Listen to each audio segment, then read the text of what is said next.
আসসালামু আলাইকুম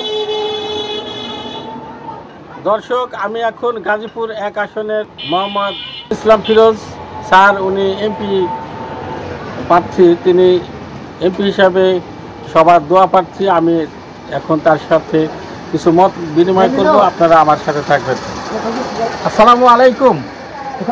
আসসালাম ওয়া রাহমাতুল্লাহ। ভালো আছেন? আছি আলহামদুলিল্লাহ। স্যার, আমি দেখলাম গাজীপুর অনেক এলাকায়, অনেক হাট বাজার, স্কুল কলেজ, রাস্তার মোড়ে বিভিন্ন জায়গায় আপনার ব্যানার, পোস্টার, ফেস্টুন যে আপনি এমপি হিসাবে নির্বাচন করতে চাচ্ছেন, এটা কতটা সত্য? এটা সত্য, 100% সত্য। আমার অনেক দিনের পরিকল্পনা ছিল যে আমি যদি আল্লাহ পাক আমাকে হায়াতে বাঁচায় রাখে, আমি একটিবার হইলে এমপি নির্বাচন করব। আর এমপি নির্বাচন করার উদ্দেশ্য এটাই যে মানুষের সেবামূলক কাজ করব। আর ক্ষমতা না থাকলে মানুষের সেবামূলক কোনো কাজ করা যায় না। আপনি ইসলামিক চিন্তাভাবনা নিয়ে আমি আমার গাজীপুর 1 আসন ইসলামিক নিয়ম অনুসারে চালানোর চেষ্টা করব।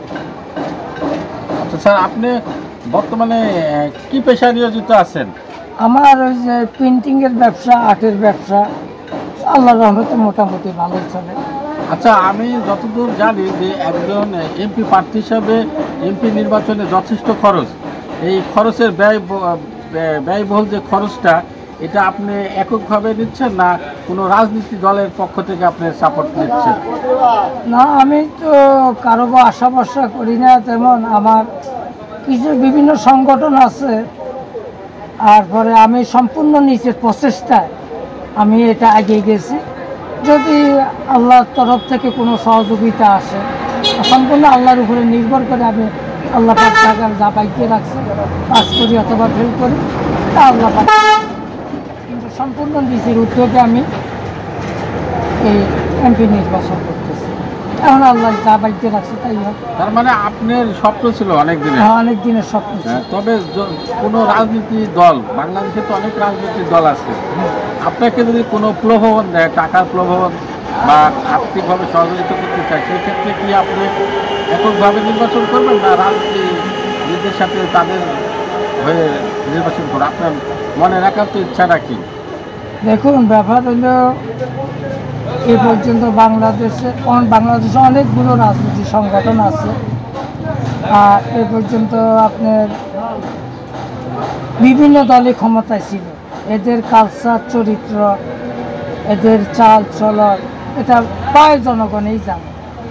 তো আমি চিন্তা ভাবনা এটাই ছিল যে হযরত ওমর রাদিয়াল্লাহু আনহু অর্ধ পৃথিবীর বাদশা ছিল।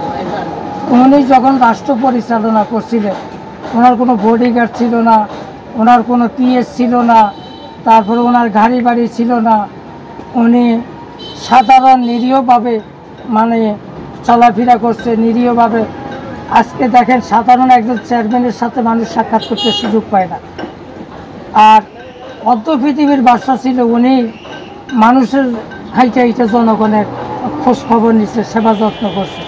তা আমার সম্পূর্ণ চিন্তাভাবনা ছিল, আমি যদি জনগণের প্রতিনিধি হই, যদি আল্লাহ পাক আমাকে সে পর্যন্ত পৌঁছাই দেয়, আমি জনগণের খোঁজ খবর নিব। জনগণের কি অবস্থা আছে না আছে, কীভাবে চলতে না চলতেছে, এই খোঁজ খবর আমার নিতে হবে। তাইলে আমি কিসের জনগণের প্রতিনিধি হব? আজকে দেখা যায় বছরে 2, 4, 5 বছর একজন এমপি খোঁজ খবরই পায় না। কি চিন্তা নেই। তো আমার ওই ধরনের পরিকল্পনা। আমি সবসময় আল্লাহর কাছে বলি যে আল্লাহ, মানুষের সেবা, মানুষের কল্যাণমূলক যে ধরনের কাজ, কাজগুলো আল্লাহ তুমি আমাকে করাই। স্যার, আমি বুঝতে পারছি যে আপনি সম্পূর্ণ নিজস্ব উদ্যোগে আগাচ্ছেন। সেই ক্ষেত্রে আপনার আত্মীয় স্বজন, পরিবার বা বন্ধু মহল বা আপনার শুভাকাঙ্ক্ষী, এদের সাথে কি মত বিনিময় করছেন? যে এটা মত বিনিময় আমি বলছি, এরা বলছে যতটুকু সম্ভব তারা সহযোগিতা করবে ইনশাআল্লাহ।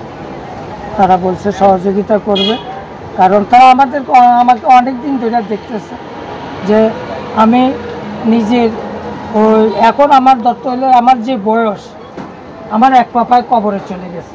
এখন ভোগ বিলাসিতা এই ধরনের চিন্তা ভাবনা নেই। আমার একটাই চিন্তা ভাবনা মানুষের কিভাবে মঙ্গল করব, কিভাবে সমাজে উন্নয়নমূলক কাজ করব, এই ধরনের চিন্তা ভাবনা, আর অন্য কোনো চিন্তা ভাবনা নেই। স্যার আপনাকে অনেক ধন্যবাদ আমাদের সাথে সময় দেওয়ার জন্য।